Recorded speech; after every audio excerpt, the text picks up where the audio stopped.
Thank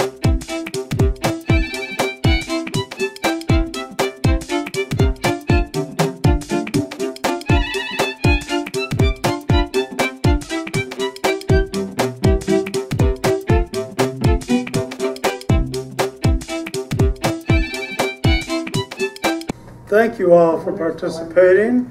We had a whole bunch of prize-winning poems. Unfortunately, there weren't enough prizes to go around all of them. But what struck me here was that there was a collection of like really neat stories and poems that had some very nice visuals in them and told stories. And again, there weren't enough prizes to go to all the story poems, but one has to pick and choose, and judging is very subjective, so I picked the ones I liked. So there you go. And the first one, well, not the first one, but the last one I liked, as this is an honorable mention, goes to Mr. Bob Ullman for Midday Communion. Bob, please come up and read.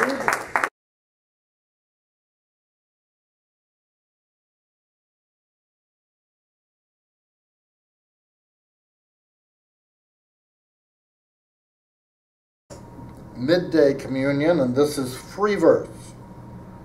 From the lunch counter, I watch a family sitting around a table nearby, 2 adults and 3 teens, a girl and 2 boys, heads bowed, eyes downcast in silent prayer. I am touched. Then the girl giggles, barks a laugh, looks up and around, lifts the screen from her lap and flashes it around to all the others. They nod and smile, still wordless, then return, heads bowed, to their private displays, one family of 5 souls in solitary communion. I am touched. The next honorable mention was also a great story, and it goes to George Olson for George. George.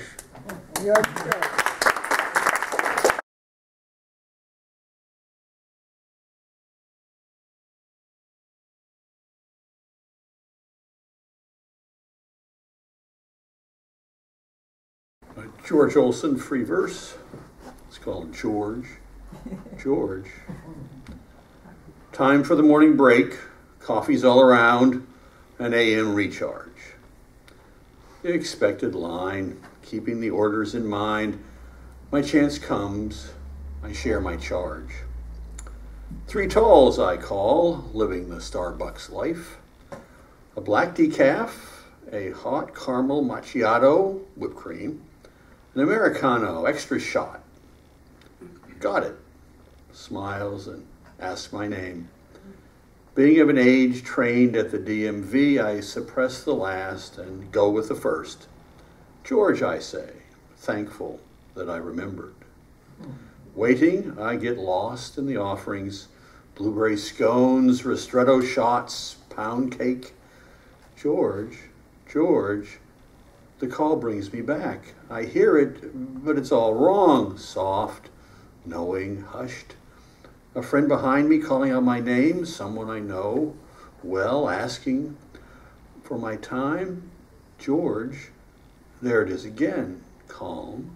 I look up, the barista mouths, George, like she knows me well, her stranger customer. No edge, no rush. Take all the time you like.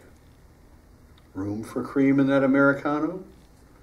I nod yes, wondering how she does it. Calling my name softly, like a lover, among the caffeinated horde. Her voice, her tone, her look makes me warm. Starbucks on a pillow. Who would have thought? Wow. And second prize goes to T. Craig Smith for his masterful story entitled Everything She Owns.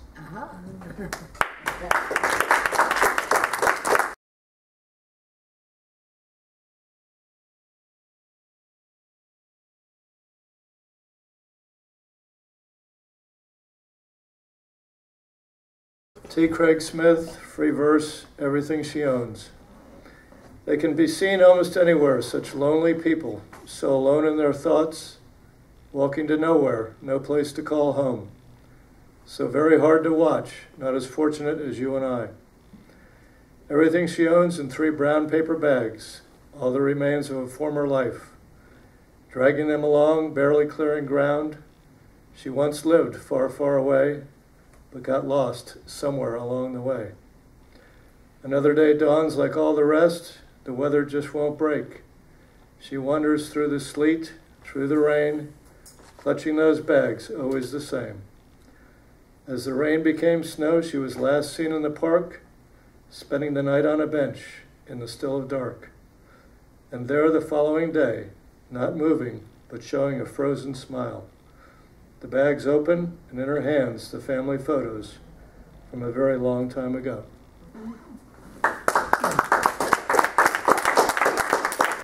And now for the most moving story of all from today goes to Bradley for Old Home Video.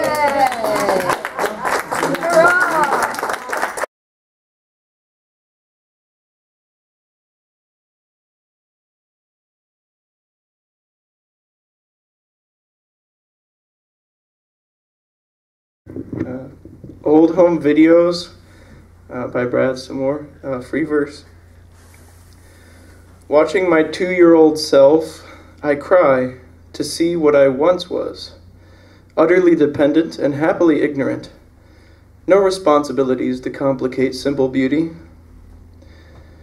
In the fidgety screen, I see my brother, in his cartoon underwear, singing, cavorting about, me watching his every move, laughing because he is laughing. I see my mother in an oversized t-shirt, on the floor with us, worn out with it all. So happy to give herself. Only my adult eyes can see her fatigue. I remember thinking my parents were invincible. And I hear my father, Dad, always the cameraman, interviewing the stars of his show. What did you do today? What did you find in the Easter eggs? I see others too, aunts, uncles, grandparents, cousins, friends. I see the departed as they were, as they are, and hear their voices again, young or cancer-free.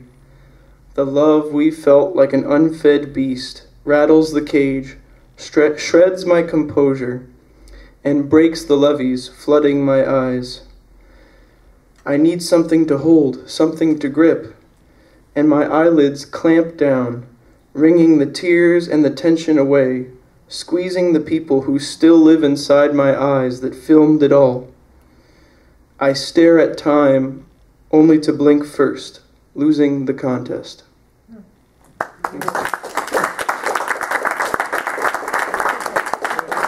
Okay, so the thing about it is now we have our butterfly cinquain, and the butterfly goes down to singles. Very sad. So cute. And of course, we had to find a butterfly cinquain that told a story. And Linda Levine's did. Very good.